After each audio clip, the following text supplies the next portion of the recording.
اعوذ باللہ من الشیطان الرجیم بسم اللہ الرحمن الرحیم۔ السلام علیکم۔ میں آج آپ کے سامنے ایک ایسا مضمون اور ایسا معاملہ لے کر آیا ہوں جو کہ ہمارے معاشرے میں، ہمارے گھروں میں،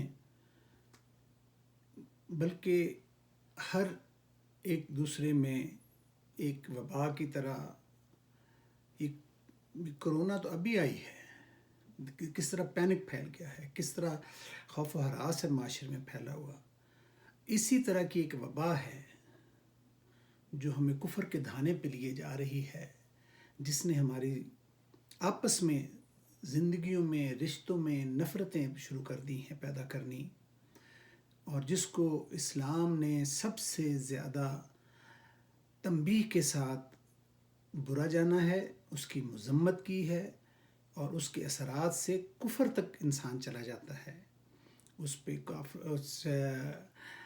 کافروں کا تو اس میں معاملہ ہی نہیں ہے ہمارے ساتھ، ہمارا تو اپنے رہن سہن کا معاملہ جو ہے وہ داؤ پہ لگ گیا ہے، اور وہ ہے جانتے ہوئے دانستہ یا نادانستہ جو ہم دروغ گوئی کرتے ہیں، جھوٹ بولتے ہیں۔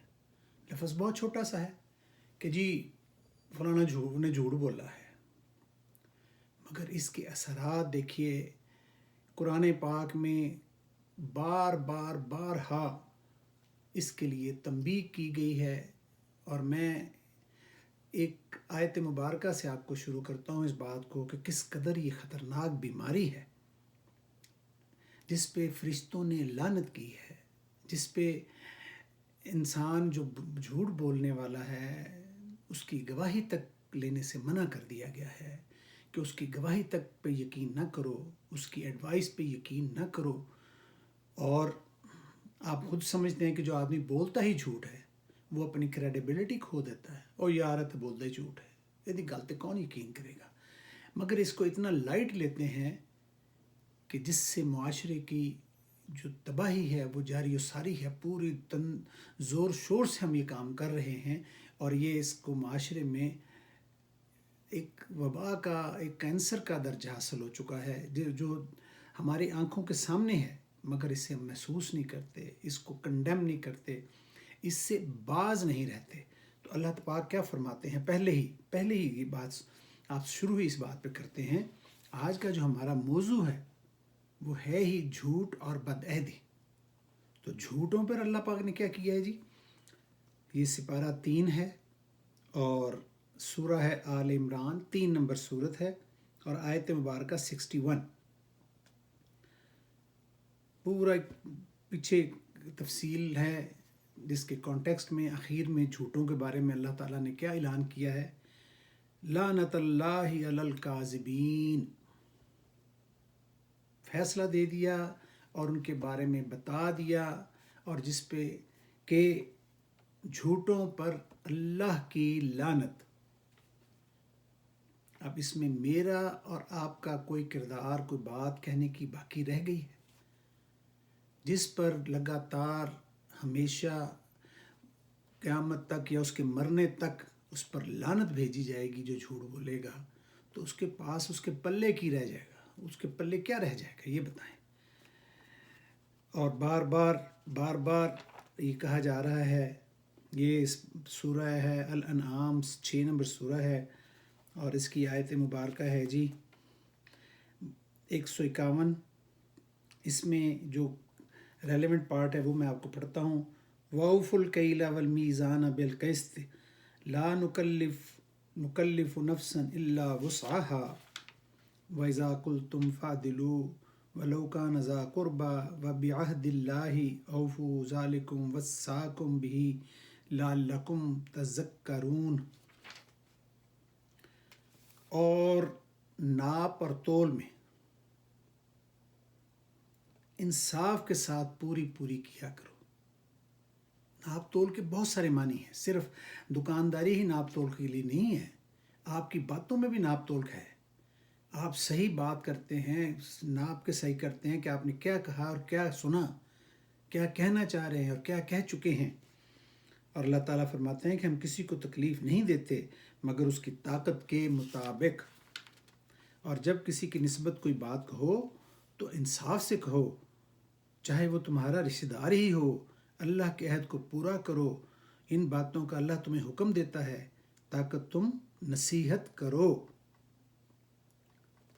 اب اتنی دفعہ، کم از کم میرا خیال ہے کہ جو اللہ پاک نے 9 10 11 دفعہ سے زیادہ قرآن پاک میں اس کی تنبیہ کی ہے کہ سچ بولا جائے اور جھوٹ نہ بولا جائے، اور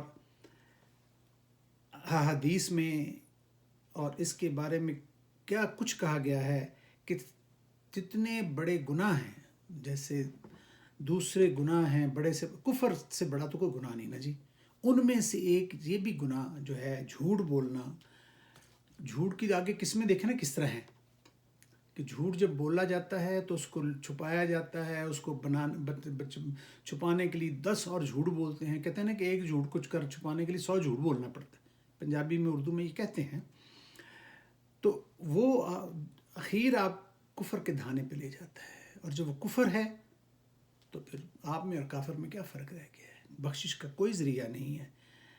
اور میرے پاس تو اس کی تفصیل ہے پوری، میں نے نکال کے رکھی تھی آپ کے لیے، کہ اس بڑے گناہوں میں سے ایک گناہ ہے، اور جو جھوٹ بولنے والے ہیں وہ ہم میں سے نہیں ہیں، وہ نان بلیورز میں سے ہیں، یعنی جو اللہ کو مانتے ہیں وہ جھوٹ نہیں بولتے۔ اور یہ ٹرانسگریشن ہے، یہ بغاوت ہے، یہ وہ گناہ ہے جس کی کوئی تلافی ہی نہیں ہے، جس کے گناہ کے جو نقصانات ہیں دوسرے معاشرے میں وہ کیوریبل ہی نہیں ہیں۔ اور جو گناہ گار ہے، جو لائر ہے، وہ تو لعنتی ہے، اسے لعنتی کہا گیا، اس پر لعنت ہے اللہ کی۔ اور کہتے ہیں جی کہ اس کا منہ بھی کالا ہوگا، کالا ہو بھی جاتا ہے معاشرے میں، لوگوں کو پتہ چل جاتا ہے کہ یہ فراڈ آ رہا ہے۔ اور منہ کالا کیسے؟ ضروری ہے کہ کسی پہ سیاہی پھینک کے اس کا منہ کالا کیا جائے؟ اس کی عادات، اس کا بولنا، اس کا کہنا اس کا منہ کالا کرنا شروع کر دیتا ہے معاشرے میں۔ اور اس کہتے ہیں جی کہ اس کے منہ سے اس کے گناہوں کی بدبو آنی شروع ہو جاتی ہے، اس کا منہ بدبو دار ہو جاتا ہے، اور فرشتے اس پر لعنت کرتے ہیں۔ اور یہ جو جھوٹ ہے یہ یعنی ڈس بلیو کی طرف، یعنی کہ آپ کو ایسے لے جاتا ہے کہ آپ جھوٹ بولتے بولتے وہ کفر کی اس میں داخل ہو جاتے ہیں، اور جب کفر میں انسان داخل ہو جاتا ہے تو پھر اس کا کام ختم ہو گیا، دنیا میں بھی اور آخرت میں بھی۔ اور جو کفر جھوٹ بولنے والا ہے اس کا تو ایمان ختم ہو جاتا ہے، اپنے ایمان کو تباہ کر لیتا ہے، اپنے یقین کو معاشرے میں اس نے لوگوں میں بھی جھوٹا مشہور، لوگ بھی اس پر لعنت کرتے ہیں دلوں میں، اور جو فرشتے ہیں اللہ تعالیٰ کے وہ بھی اس پر لعنت کرتے ہیں۔ اور سب سے بڑی بات جو ہے نا اس آدمی کے لیے، اس انسان کے لیے جس نے جھوٹ کمایا ہے، تو یہ سمجھ لیں کہ اس نے زندگی کا سب سے بڑا گند اور اللہ کے فرشتوں کی لعنت اور اللہ کی طرف سے لعنت کمائی ہے۔ اور جو جھوٹ اور فریب اور فراڈ سے جو کچھ انہیں کمایا ہے، آپ سمجھ لیں کہ وہ سب کمائی جو ہے اس کو جہنم کی آگ کی طرف لے کے جا رہی ہے۔ اور اس آدمی کو سچائی کی جو ایک سکون ہے سچائی کا، وہ اسے حاصل ہی نہیں رہا زندگی میں، کہ سچ بول کے جو دنیا میں وہ حاصل کر سکتا تھا اللہ کی خوشنودی اور دنیا کے میوے اور آخرت کے میوے، ان سے وہ بیچارہ جو ہے وہ بالکل محروم رہا ہے۔ اور ایک اور بڑی بات ہے کہ لوگ اس سے متنفر ہونا شروع ہو جاتے ہیں کہ اے لڑائیاں کرا دیندی ہے، یا لڑائیاں کرا دیندہ ہے، اے بندہ تے بولدا ہی جھوٹ ہے، یہ تو بچو، یہ فراڈ کر دے گا۔ اور جو جھوٹ بولے گا وہ کچھ بھی کر سکتا ہے، وہ کچھ بھی کہہ سکتا ہے، کسی رشتے کی پھر اسے کوئی تمیز نہیں ہوتی، ماں ہے، باپ ہے، خامد ہے، بیوی ہے، بہن ہے، بھائی ہے، کوئی کاروباری پارٹنر ہے، اس کے لیے پھر کوئی تمیز نہیں رہتی، کیونکہ اس وقت اس نے جھوٹ بولا، اگلی دفعہ ویسے بھی اسے بھول جاتا ہے۔ جھوٹ کی ایسی لعنت اس پہ پڑنی شروع ہو جاتی ہے کہ وہ بھول جاتا ہے کہ اس نے پچھلی دفعہ کیا جھوٹ بولا تھا۔ اور اسلام میں ایسے لوگوں کی گواہی ایسے لوگوں کا بیچ میں، پر کہتا ہے نا جی کسی پنچایت میں کسی بندے کو لے آئیں جو بات کرے، منع کیا گیا ہے کہ جو ایک دفعہ جھوٹ بولے گا وہ ہمیشہ ہی جھوٹ بولے گا. اس پر یہ لگ گیا ہے کلنک کہ یہ آدمی بولتا ہی جھوٹ ہے، اور جو جھوٹ بولے گا اس کا کریکٹر بھی جو ہے کوشچنیبل ہو جاتا ہے، کیونکہ آپ پھر کیسے یقین کریں گے اس کے رشتے کی بات پہ، اس کے کچھ کاروبار کی بات پہ یقین ہی نہیں ہو سکتا. جو کسی ایک بات پہ جھوٹ بولے گا وہ ہر بات پہ ہی جھوٹ بولے گا. اس کے ایگریمنٹ پہ، اس کے معاہدے پہ، عہد پہ کون یقین کرے گا؟ تو میں ابھی بہت اس پہ بات ہو سکتی تھی، لیکن میں چاہتا ہوں کہ آپ تھوڑے کو زیادہ سمجھیں. قرآن پاک اس سے بھرا ہے کہ آپ کو برائی سے، اس جھوٹ اور بدعہدی سے بچائے. ایک لفظ میں نے پڑھا کیا تھا پہلے بھی کہ قولوا قولا سدیدا. اللہ پاک فرماتے ہیں کہ اے ایمان والو سیدھی بات کیا کرو. کتنا آسان فارمولہ ہے دنیا میں محبتیں لینے کا، کام کرنے کا، عزت لینے کا، کاروبار میں کامیابی کا. تو جھوٹ فریب میں آ جاتا ہے، جھوٹ بدعہدی میں آ جاتا ہے، اور آدمی انسان کا کریکٹر مشکوک کر دیتا ہے. وہ کہہ بھی رہا ہے کہ میں مسجد سے آیا ہوں، تو کہیں گے یار تو بولتا ہے جھوٹ سی. جھوٹ بولنا جو ہے حرام کھانے سے بھی بدتر ہے. ایک آدمی اگر شراب پیتا اور دوسرا جھوٹ بولتا تو یہ اس سے بھی بدتر ہے. ایک آدمی خنزیر کھاتا ہے اور دوسرا جھوٹ بول رہا ہے اور وہ مسلمان ہے تو وہ اس سے بھی بدتر ہے. تو آپ اس کو دیکھیں اپنے اپنے گریبان میں. ہمیں چاہیے کہ ہم جھانکیں کہ ہم کدھر جا رہے ہیں.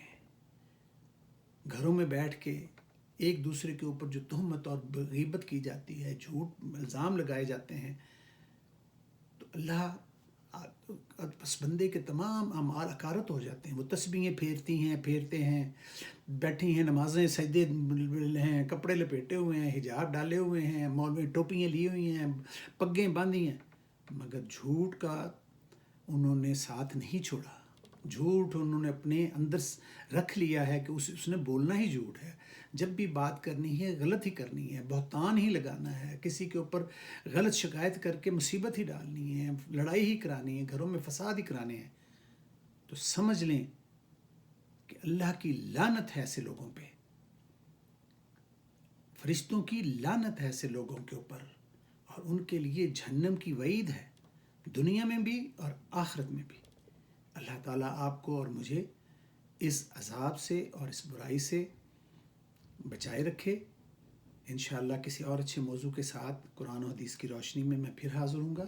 آپ ہمارے اس چینل کو، جو آپ کا چینل ہے، جو آپ ہی سے لے کے چلے ہیں، کہ اللہ تعالیٰ کے پیغام کو ہم آگے سے آگے پہنچائیں. تو انشاءاللہ میں پھر حاضر ہوں گا. اللہ حافظ. نگہبان.